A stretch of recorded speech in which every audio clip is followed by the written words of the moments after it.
Ayun na guys, tumakbo na yung bayawak. Saan na yun? Tumakbo na yung bayawak dun, oh. Tumakbo na.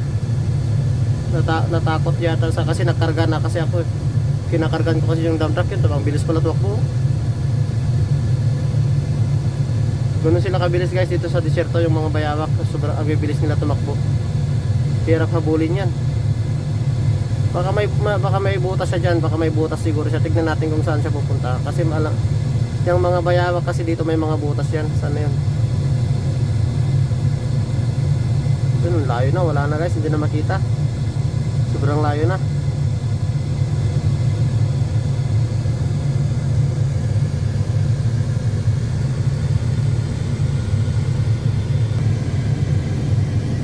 Yan yung kasama namin guys, oh.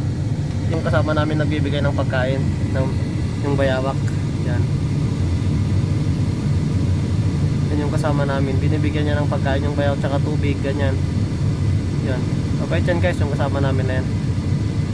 Kasama namin dito sa trabaho. Yun, tignan nyo guys, ako binibigyan niya ng pagkain. Tignan natin kung ano yung mga pagkain na binibigyan niya. Palakihin natin.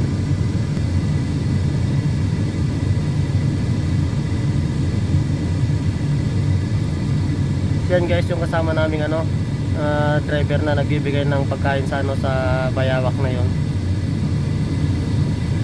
Yan. Kita nyo guys, ang bait niya.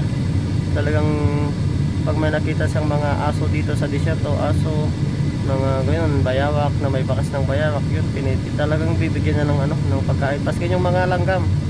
Yan. Sa mga daga, ganyan, ibon, binibigyan niya ng pagkain yan. Mabait siya sa mga hayop. Yan siya, oh.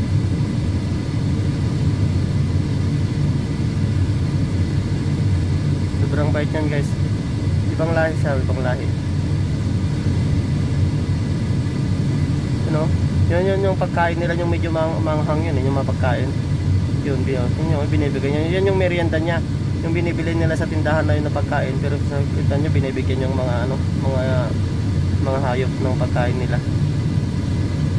Yun, okay na, tapos na siyang nagbigay ng pagkain. Tinitignan niya kung nagpunta yung bayawak. Yan. Umalis na siya.